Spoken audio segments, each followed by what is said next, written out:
Assalamualaikum warahmatullahi wabarakatuh.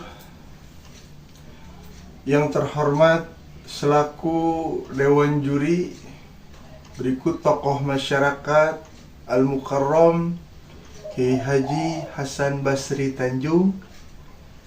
Kemudian yang saya hormati dari tim Manhaj Salaf, ada Ustadzah Nur Laila Puspitasari dan Ustadzah Lisna yang akan mengutarakan, yang akan menjadi da'i, mempunyai dakwah, kemudian nanti akan dibantah dari tim Aswaja. Kita perkenalkan dulu, ini dari tim Aswaja, Ustadzah Siti Nur Laila dan Ustadzah Siti Anissa Rahayu. Baik, alhamdulillahirabbil alamin, wabihi nasta'in ala umuri dunya waddin, wassalatu wassalamu ala sayyidina Muhammadin wa ala alihi wa sahbihi ajma'in, amma ba'du.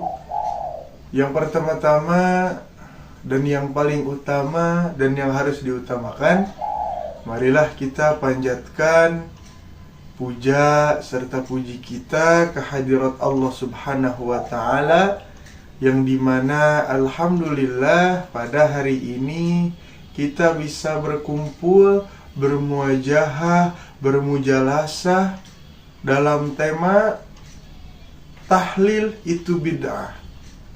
Nanti saya selaku moderator memohon kepada para pendengar, para penonton untuk menyiapkan pulpen, buku, alat untuk menulis beserta hati dan pikiran. Mudah-mudahan perkumpulan kita ini menjadi perkumpulan yang berkah, insya Allah. Kemudian salawat dan salam tak lupa kita curahkan kepada junjungan alam, Nabi akhir zaman, yakni Habibana wa Nabiyana wa Maulana Muhammad sallallahu alaihi wasallam. Yang pertama, kita akan mendengarkan paparan-paparan hebat, dan penonton dimohon untuk fokus. Sebelum dimulai, marilah kita buka dengan pembacaan Ummul Quran, Al-Hadiniyah wa ala kulli niyatin shalihah. Al-Fatihah. Bismillahirrahmanirrahim. Alhamdulillahirabbil alamin arrahmanir rahim maliki yaumiddin iyyaka na'budu wa iyyaka nasta'in ihdinas siratal mustaqim siratal ladzina an'amta 'alaihim. Alhamdulillahirabbil alamin. Telah kita buka, mudah-mudahan acara debat ini membawa keberkahan, kelancaran, kedamaian untuk kita semuanya. Amin ya Allah ya rabbal alamin. Saya persilahkan selaku moderator kepada pemapar materi yang pertama sebagai da'i dari Manhaj Salaf yang insya Allah akan disampaikan oleh Ustadzah Nur Laila Puspitasari.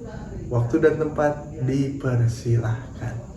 Baik, terima kasih moderator. Bismillah. Jadi di sini kita akan mempertanyakan amalan-amalan yang dilakukan oleh Aswaja gitu. Karena amalan-amalan tersebut sebenarnya tidak sesuai dengan pernyataan baginda Nabi SAW.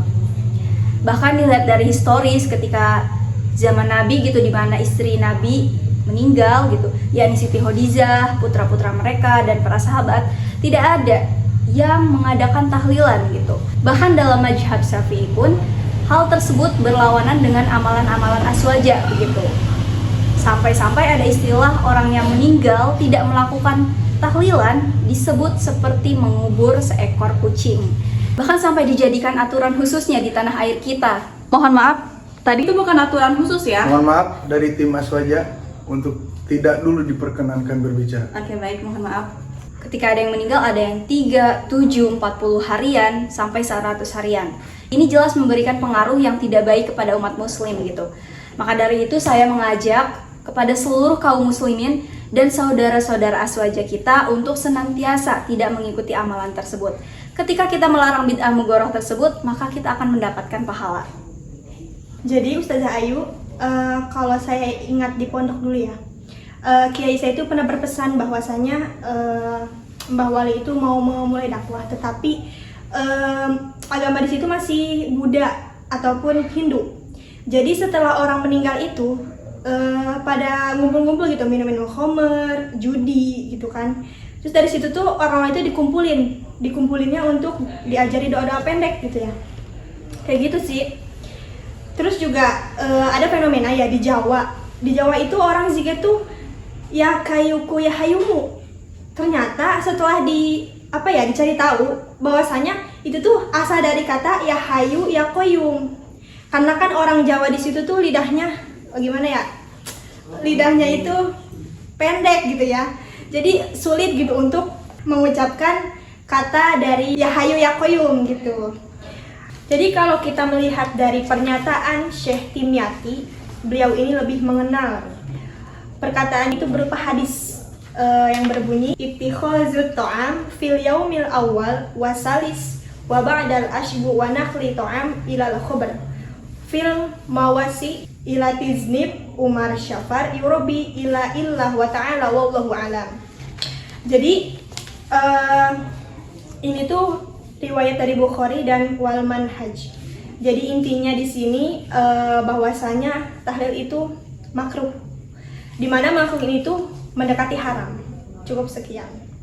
Baik, alhamdulillah tidak cukup efisien waktunya. Alhamdulillah tidak sampai ada kode dulu karena kelebihan.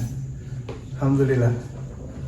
Paparan telah disampaikan, marilah kita dengarkan bantahan dari manhaj Ahlus Sunnah wal Jamaah. Diperkenankan kepada Ustazah Siti Anisa Rahayu untuk membantah menjadi sa'il atas pernyataan yang telah disampaikan tadi. Oke, baik, terima kasih.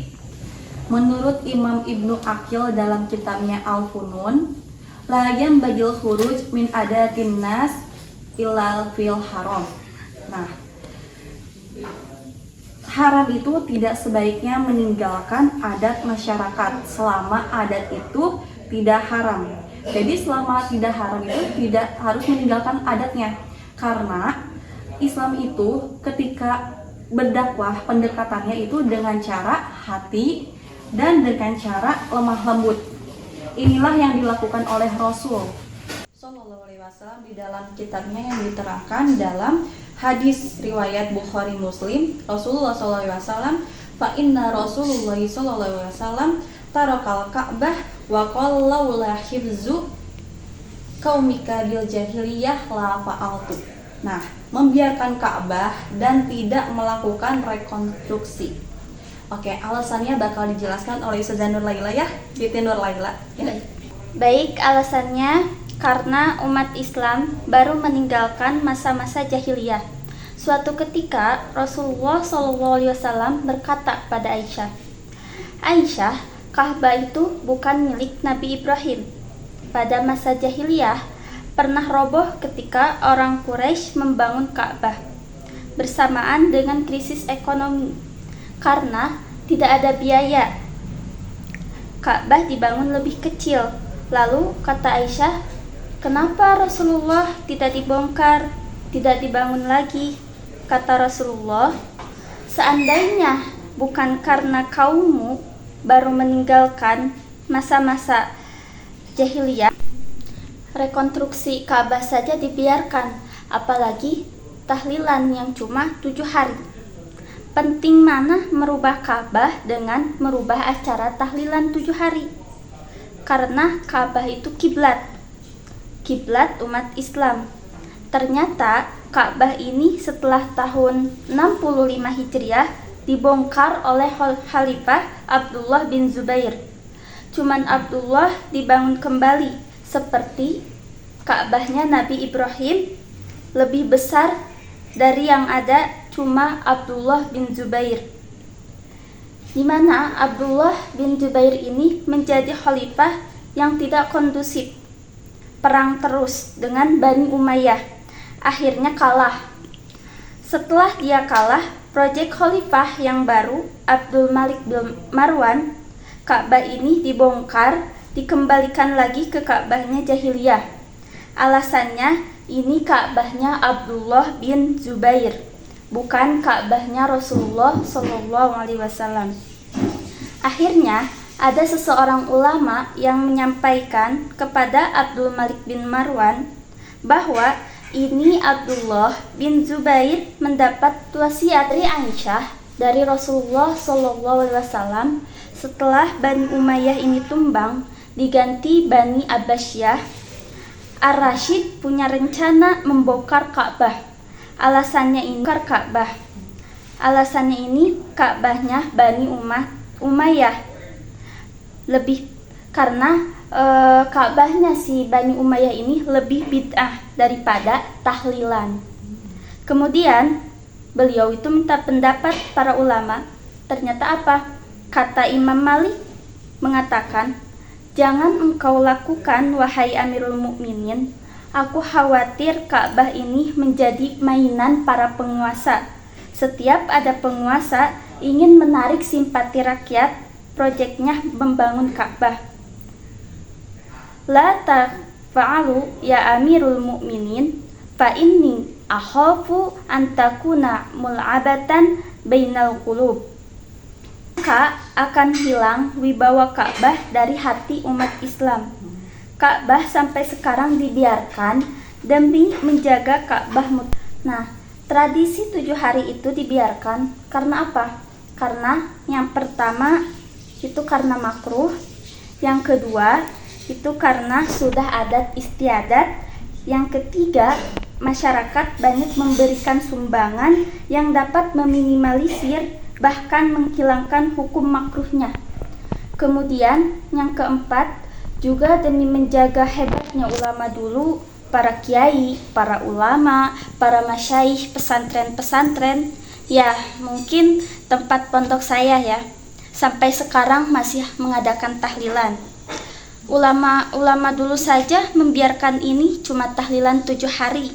Ka'bah saja dibiarkan, apalagi tahlilan dasar yang digunakan oleh para ulama. Masalah tradisi ini, Imam Ahmad bin Hambal tidak sholat qobliyatan maghrib. Mengapa? Li'annan nasa yumkirun.